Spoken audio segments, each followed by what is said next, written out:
ପିଲାମାନେ ସମସ୍ତେ କେମିତି ଅଛ? ଭଲ ଅଛ? ଚକ ପକେଇ ବସ।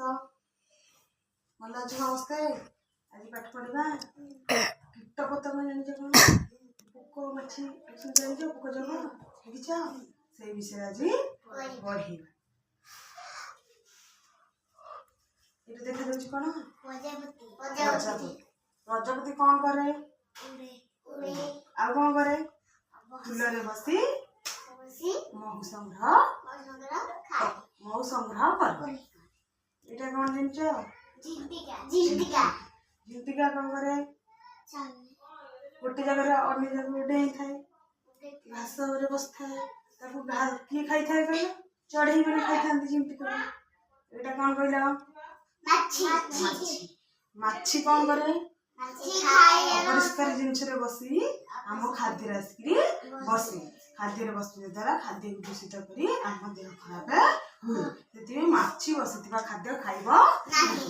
ଖାଦ୍ୟରେ ମାଛି ବସିଥିଲେ ତାକୁ ହୁଳାଇକି ଖାଦ୍ୟ ଖାଇବ। ଏଇଟା କଣ କହିଲ? ସୋମାଳିଆ କଣ କରେ ଜାଣିଛ? ତାର କୁଣ୍ଡେଇ ତା ରୁମ ଯୋଉ ଉପର ଯୋଉ ଅଂଶଟା ଅଛି ସେ ଯଦି ଦେହରେ ବାଜିଯିବ ସେ କଣ ହବ ନା କୁଣ୍ଡେଇ ହବ। ଏଇଟା କଣ କହିଲ? ତମେ ମଶା କାମୁଡ଼ିଲେ କଣ କେଉଁ ଜ୍ୱର ହୁଏ କହିଲ? ଆଉ କଣ? ମ୍ୟାଲେରିଆ।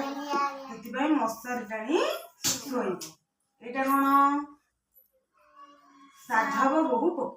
କଣ ଏଇଟା କଣ? ଝିଣ୍ଟିକା। ଇଏ ଗୋଟେ ଡେଳି, ଇଏ ଗୋଟେ ମାଟିଆ କଲର ଝିଣ୍ଟିକା।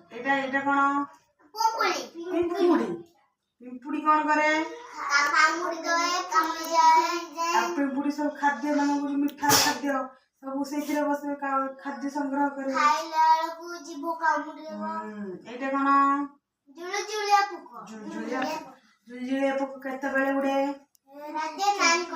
ରାତି ଅନ୍ଧାରରେ ଜୁଳୁଜୁଳିଆ ପୋକ ଉଡି ବୁଲେ। ଏଇଟା କଣ? ବିଛା ଦେଖିଛ? ଏଇଟା କଣ? ପତ୍ର ଝିଣ୍ଟିକା। ଘାସ ପତ୍ର ଯୋଉଠି ଥିବ ଏଇ ଝିଣ୍ଟିକା ତାରି ଉପରେ। ଏଇଟା କଣ କହିଲ? ଉଇ କୋଉଠି ଥାଏ? ମାଟିରେ ଥାଏ, କାଠରେ ଥାଏ। କାଠକୁ ଖାଏ, ମାଟିକୁ ଖାଏ।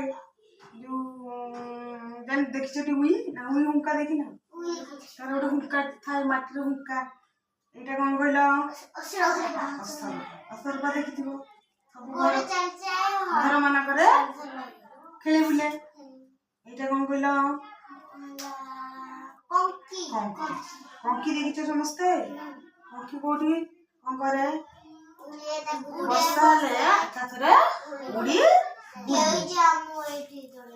ଏଇଟା କଣ କହିଲ? ମହୁମାଛି କଣ କରେ? ଆଉ କଣ ସଂଗ୍ରହ କରେ? ମହୁ ସଂଗ୍ରହ କରେ। ମହୁ ଫେଣାରେ ବସି ମହୁ ସଂଗ୍ରହ କରେ। ଏଇଟା କଣ କହିଲ? ଭଅଁର ଦେଖିଛ? ଭଅଁର ରଙ୍ଗ କେମିତି? ଭଅଁର ଯୋଉ ତାର ଶବ୍ଦ କେମିତି କରେ?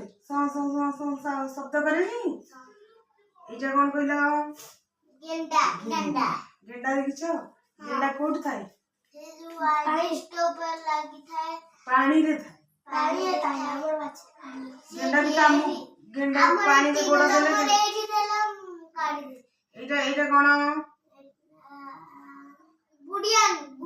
ବୁଢିଆଣୀ ବସା ଦେଖିଛ? କେମିତି ଜାଲ ପରିକା ତା ନିଜର ବସା ବାନ୍ଧି ଦିଏ। ଦେଖିଛ ବୁଢିଆଣୀ? ଦେଖିନ? ଏଇଟା କଣ? ଛାର ପୋକ ଯୋଉ ଶସ୍ୟ ମାନଙ୍କରେ ବୁଲେ। ତାହେଲେ ତୁମେ ମାନେ ଆଜି କୀଟ ପତଙ୍ଗ ବିଷୟରେ ଜାଣିଲ। ମହୁମାଛି କଣ କରେ? ଝିଣ୍ଟିକା କଣ କରେ? ମାଛି କଣ କରେ? ଆଉ ମଶା କଣ କରେ? କଣ କରେ? କୀଟ ପତଙ୍ଗ ବିଷୟରେ ଜାଣିଲ। ପିମ୍ପୁଡି କଣ କରେ? ଆଉ ବିଛା କଣ କରେ? ଅସରପା ଘର ମାନଙ୍କର ଚାରିପଟେ ଘୁରି ବୁଲେ। ଜାଣିଲ କୀଟ ପତଙ୍ଗ ବିଷୟରେ? ମନେ ରଖିଲ।